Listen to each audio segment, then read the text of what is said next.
Baik, pada video kali ini kami akan mempresentasikan materi tentang tokoh-tokoh yang berperan dalam perkembangan fisika klasik oleh Pythagoras, Plato, dan Aristoteles. Namun sebelum kami memaparkan materinya, saya akan memperkenalkan semua anggota dalam kelompok kami.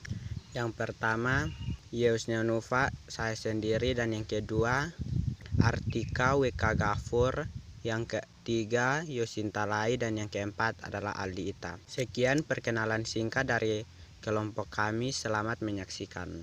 Biografi tokoh Pythagoras. Pythagoras lahir di Pulau Samos, Yunani Selatan pada tahun sekitar 580 sebelum Masehi.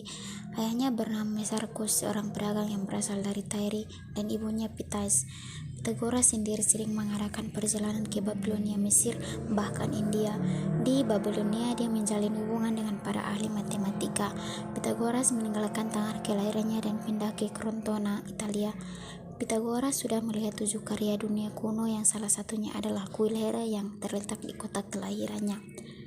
Kini kuil Hera hanya menyisakan satu pilar yang tidak jauh dari kota Pythagorean. Pada usia 18 tahun, Pythagoras bertemu dengan Thales yang mengenalkan matematika melalui muridnya Anaximander.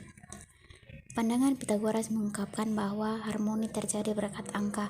Bila segala hal adalah angka, maka hal ini tidak berarti bahwa segalanya bisa dihitung, dinilai, dan diukur dengan angka-angka dalam hubungannya proporsional dan teratur, melainkan berkat angka-angka itu segalanya menjadi selaras dan seimbang. Salah satu peninggalan Pythagoras yang terkenal adalah teorema Pythagoras. Pythagoras meninggalkan Samos pada tahun 1518 sebelum Masehi. Tidak lama kemudian dia membuka sekolah di Crotona yang menerima murid tanpa membedakan jenis kelamin. Setelah itu dia pergi ke Delos pada tahun 513 sebelum Masehi untuk merawat penolong sekaligus gurunya Perikides. Pythagoras menetap di sana sampai dia meninggal pada tahun 475 sesudah Masehi. Yang kedua ialah biografi Plato. Plato dilahirkan di Athena pada tahun 427 sebelum Masehi dan meninggal di sana pada tahun 347 sebelum Masehi dalam usia 80 tahun. Ayahnya bernama Ariston of Athens dan ibunya bernama Periktion. Ia berasal dari keluarga aristokrasi yang turun-temurun memegang politik penting dalam politik Athena. Ia pun bercita-cita sejak mudanya untuk menjadi orang negara. Nama Plato diberikan oleh gurunya. Ia memperoleh nama itu dengan berhubungan dengan bahunya yang lebar. Sebelum dewasa, ia sudah pandai membuat karangan yang bersanjak. Di masa itu, Plato mendapat didikan dari guru filosofi. Pelajaran filosofi mula-mula diperoleh dari Kratilos. Rupanya ajaran semacam itu tidak hinggap di dalam kalbu Plato.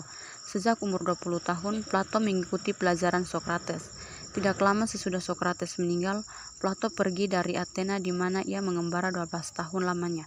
Ia pergi ke Megara, tempat Euclides mengajarkan filosofinya. Dari Megara ia pergi ke Kirena untuk memperdalam pengetahuan tentang matematika pada seorang guru yang bernama Theodoros. Kemudian ia pergi ke Italia Selatan dan terus ke Sirakusa di Pulau Sisilia. Plato kembali ke Athena dan memutuskan perhatiannya sebagai guru dan pengarang. Plato yang berusia 80 tahun, yakni di mana usia yang terakhir, dan Plato tidak pernah menikah dan tidak punya anak. Yang ketiga, biografi Aristoteles. Aristoteles lahir pada tahun 384 sebelum Masehi di Stagira, Yunani Utara.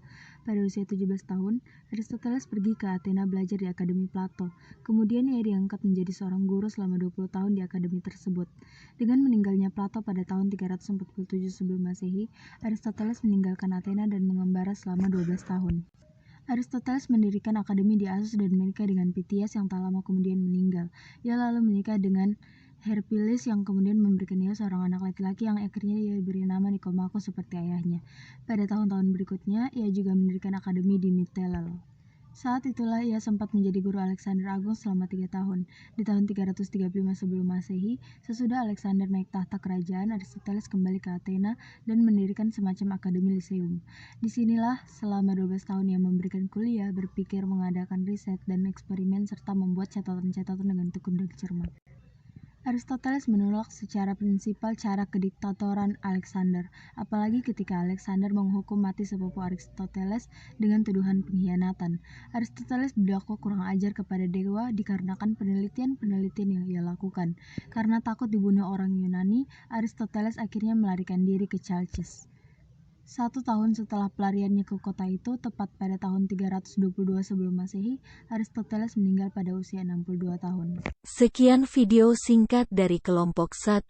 Jika ada kekurangan dan kesalahan dalam pengucapan dalam videonya, mohon dimaafkan. Terima kasih.